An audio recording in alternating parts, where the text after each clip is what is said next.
This is thermoactivated stone. That is why it works. It's not magic, it's pure physics. When the acidic phosphate solution meets the alkaline magnesium base, it triggers a violent, exothermic molecular reorganization. Unlike standard cement, which relies on a slow thirst for water to build strength, this material generates its own internal furnace. As the temperature spikes, it forces the amorphous silica from the rice husk ash to fuse into a dense, crystalline lattice. You aren't just waiting for it to dry. You are watching a liquid petrify into a high-performance ceramic in real time. To understand the power of thermoactivation, we have to look back 2,000 years to the Roman Empire. For centuries, we wondered why the Pantheon still stands while modern bridges crumble. The secret was heat. The Romans hot mixed their concrete, using the energy of quicklime to forge a self-healing stone. But they had a weakness: time. Even with their heat, they were at the mercy of a slow hydraulic set. We are taking that ancient thermal engine and supercharging it with 21st century biophysics. While the Romans used volcanic ash, we use rice husk ash, a material with a higher silica content than any volcano can produce. By swapping lime for a magnesium phosphate reaction, we aren't just making a stone that lasts 2,000 years, we're making one that reaches full strength in 60 seconds. We've taken the durability of the ancient world and given it the speed of the digital age. But what does this look like in the field?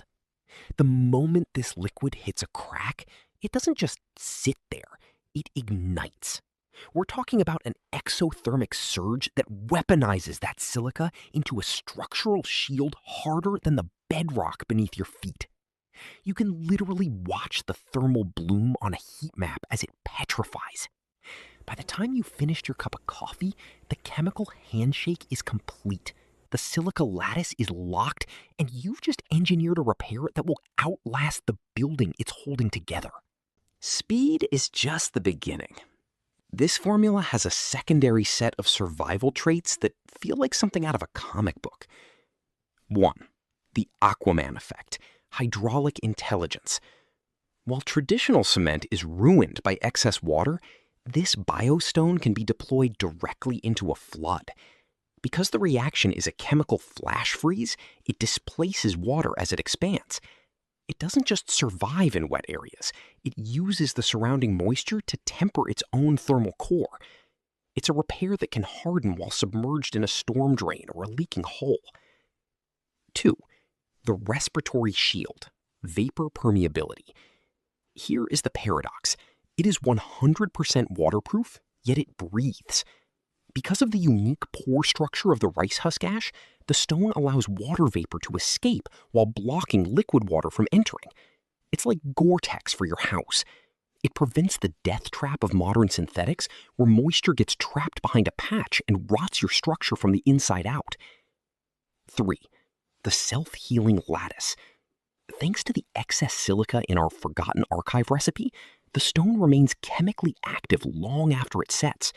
If a microcrack forms years down the line, the unreacted minerals deep inside the matrix can actually rebond when exposed to humidity.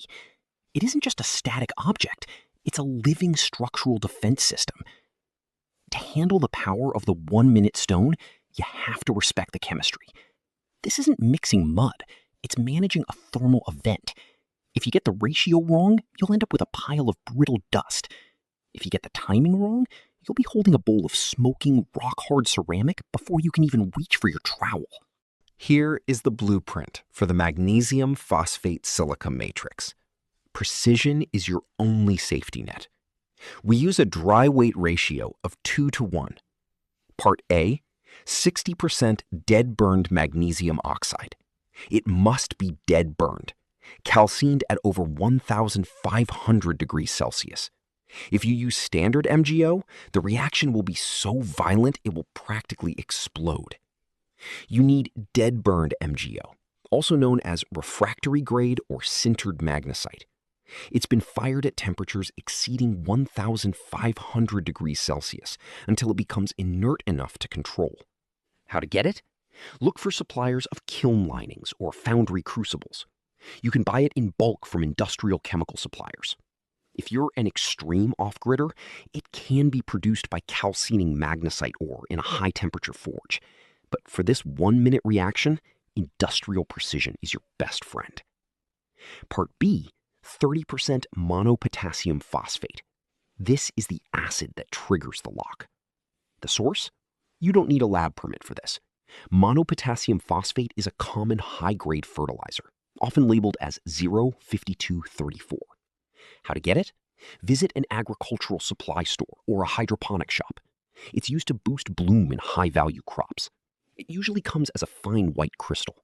Pro tip, if your crystals are too coarse, you'll need to grind them into a flour-like powder.